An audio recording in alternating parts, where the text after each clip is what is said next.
Over the past few years, being able to work from home has become one of the main selling points for landing a job at a big tech company.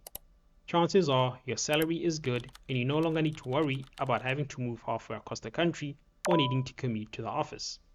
That life was the reality for a lot of employees at Meta as well, at least until this past week, when management asked them to work from home for an entirely different reason. In their case, being asked to work from home was the first sign they were about to get fired. And on Wednesday, May 20th, 8,000 employees found out the company was laying them off via an email that arrived in their inboxes at 4 a.m., letting them know their access to internal systems had been revoked and the employee badges would also be deactivated that same morning, meaning they were now officially unemployed.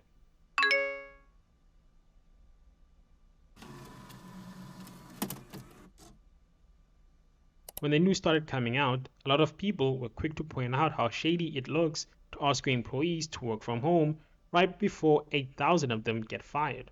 For Meta, it meant they could lay people off without causing too much of a scene. News about the layoffs had previously leaked all the way back in April, with Meta later confirming the plan to cut around 10% of the workforce. As you might imagine, telling your employees they'll potentially be unemployed by the end of next month does not exactly motivate them to keep working. In Meta's case, for a lot of people who casually keep up with news about the company, the reasonable assumption would be that Meta is laying people off because the company is struggling financially. With a workforce consisting of 78,000 employees, it's safe to assume that paying that many people is not exactly cheap, so the company might be laying people off to save some money, especially with the recent examples of big tech companies watching their stock prices plummet. There's just one tiny problem with that assumption. Meta had raked in $56 billion worth of revenue just for the first quarter of 2026 alone, which was their fastest quarter of growth since 2021.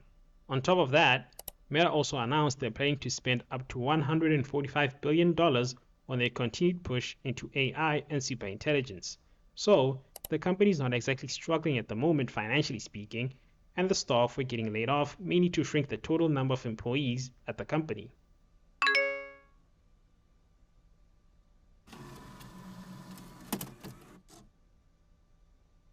With Meta now making more money than ever, the push towards superintelligence comes at the cost of sacrificing even more people to the LLM machine.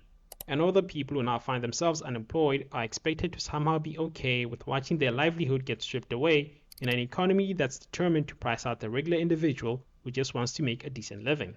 For an employee who just got laid off, you might be worried about how you'll afford food while paying for rent next month and sending your kids to school.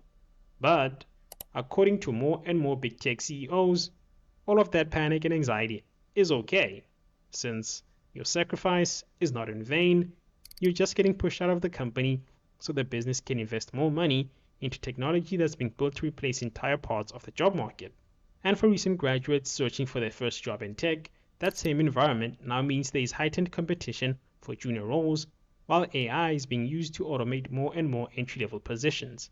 Going forward, that could be setting a pretty bleak stage for the future, where positive aspects of AI, such as the technology being used to research cures for diseases, keep being overshadowed by this increased corporate push to aggressively shrink company payroll and maximize shareholder value, leaving even more people unemployed in a job market that tells them we need less people next quarter.